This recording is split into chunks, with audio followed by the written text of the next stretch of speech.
Hello and welcome back to another exciting recap. In today's episode, I'm going to be giving a full overview of a science fiction horror movie. It takes place in the future and involves a high-stakes mission to reignite our dying sun in order to save humanity. There will be spoilers ahead. You've been warned. Our story begins 50 years in the future. Dark energy is destabilizing the sun, compromising all life on Earth with another ice age.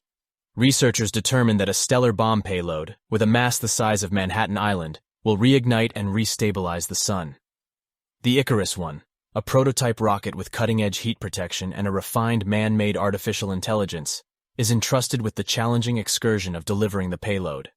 But before Icarus One could deliver the payload, all communication was lost. It's been 7 years since any communication with Icarus One. A second attempt is made with the Icarus Two. This is humanity's last chance to reignite the sun or face extinction. The crew is led by Captain Kaneda, Dr. Robert Capa, a physicist, Mace, an engineer with a military background, Dr. Searle, the onboard counselor and medical expert, Cassie, our fearless pilot, Trey, the navigator and part-time chef, Harvey, communications specialist, and Corazon, the botanist that maintains the ship's oxygen and atmosphere and food supply. After 16 months of travel and the ship now closer to the sun, Harvey explains to the crew that they are entering the dead zone, which will interfere with radio transmissions to Earth. He tells the crew that they have 24 hours to send their last messages to their loved ones back home. Kappa has the most difficult time coming up with the words to send home. 3 hours later. And unintentionally runs out the clock before Mace can send his message. A fight breaks out between Kappa and Mace, and they wrestle before other crew members are able to break it up.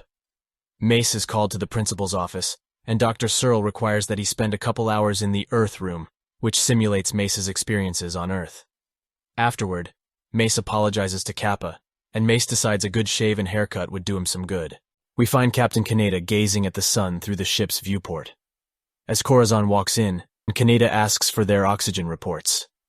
Corazon reports that the garden is producing more oxygen than expected, and that they already have the oxygen to make it there in a quarter of the way back. Later we find that Captain Kaneda is reviewing video logs from the commander of Icarus One, Captain Pinbacker. Kaneda is trying to figure out why they failed so that his crew doesn't make the same mistakes. Pinbacker's behavior can only be described as unusual. Dr. Searle becomes obsessed with looking at the sun through the ship's viewport. He asks the ship if he can view the sun unfiltered, but the ship's AI is like, "Nah bro, it'll blind you, but I can do 3.1% of actual light."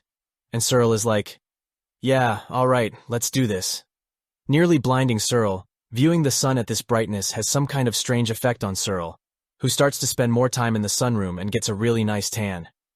The ship is now getting much closer to Mercury, and it becomes visible in an eclipse in the sun's viewport. But as they're now much closer to the sun, Harvey picks up a signal from Icarus One's distress beacon, which is now audible because it was amplified by Mercury's iron content. Harvey explains to the crew that they have two options. They divert their mission to search for survivors, or continue on their flight path to the sun. Mace is upset that they would even consider risking their mission for a chance of rescuing survivors, but Searle quickly points out that there could be an advantage to having a second payload in case their stellar bomb fails. Mace suggests a vote, but Searle isn't having it. "We're going to make the most informed decision." Kaneda swerves and hits Kappa with the decision since he's the nuke guy. As Kappa wrestles with the decision to either divert their course for the second payload or to continue their plotted path, Kaneda stops by to ask, "What's it gonna be?" Kappa says he doesn't have enough information to make the decision. It's like flipping a coin. Kappa chooses heads, and they plot a new course for the Icarus One. With the decision made, they make the course correction for Icarus One. Before long, though, alarms start going off, and we discover that Trey has made an egregious error when manually plotting the new course. He forgot to realign the heat shields that protect the ship from the sun's radiation. Should have spent less time cooking and more time calculating. Damage has been done to the shield, but the crew doesn't know how much damage is done until someone goes outside to check it out. That someone is Kaneda and Kappa, and they suit up for their spacewalk. Cassie adjusts the shield to give Kaneda and Kappa shade to exit the ship and repair the shield. In doing so, they must sacrifice their communications tower, which is burned up by the sun's rays, leaving Harvey out of a job. They now have no way of getting back home without the tower. The crew accepts the loss of their comms tower, But Cassie doesn't realize that this maneuver now puts their oxygen garden at risk. It's too late. A fire breaks out. Corazon rushes to her garden thinking she can save it, but Mace realizes that saving it could jeopardize the entire mission, so he orders the computer to release all the stored oxygen to put out the fire and avoid the ship being destroyed, knowing that it would also completely destroy the garden. The ship's AI takes over the Icarus II in order to return the heat shield back to cover the living quarters, which threatens the entire mission. Cassie realizes this will result in the death of Kaneda and Kappa, who are still outside. Mace calls Captain Kaneda and asks him to back up his decision, and Kaneda agrees with Mace. Accepting his death is less important than the overall mission. The AI resumes control and starts adjusting the heat shield. Kaneda orders Kappa to return to the ship while he finishes the repair on the last heat shield. Kaneda is vaporized by the sun. Now that the crew has lost the oxygen garden, they have no choice but to intercept the Icarus I. Trey blames himself for Kaneda's death, and they must watch him so he doesn't hurt himself. The crew continues their voyage. Now alongside Icarus I, Searle, Kappa, Mace, and Harvey explore the ship and find enough supplies to sustain them. However, the ship's computer servers are damaged, rendering it immobile. They discover a disturbing video log from Pinbacker, revealing the crew's belief in humanity's destruction as God's will. The crew members investigating are separated when the airlock connecting the two ships is destroyed. They find one suit that would allow Kappa to return back to Icarus II from the airlock, and since he is the only one who can deploy the payload, so he has to return to Icarus II to complete the mission. The others prepare to be cold as ice by wrapping themselves in insulation, but Searle discovers that someone has to operate from outside of the airlock manually because the computer is down. Searle volunteers to be the one to stay, and the others prepare themselves to jump out of the airlock. Harvey and Mace grab onto Kappa, and Searle releases the airlock. But during their escape, Kappa loses his grip on Harvey, who drifts off into outer space and burns to a crisp by the sun's rays. Harvey suffers frostbite, but he's a tough bastard and he'll live. As Icarus II departs, Searle makes his way to Icarus I's viewing room to prepare for his death, because when Icarus II leaves, there will be no shielding from the sun. He burns to death as the Icarus I crew did. Back on board the Icarus II, Corazon calculates that they have enough oxygen for 4 of the 5 of them to finish their journey to the sun. Mace decides to clap Trey for the oxygen, but finds that Trey already did the job for him. While in the payload room, the AI tells Kappa there's not enough oxygen.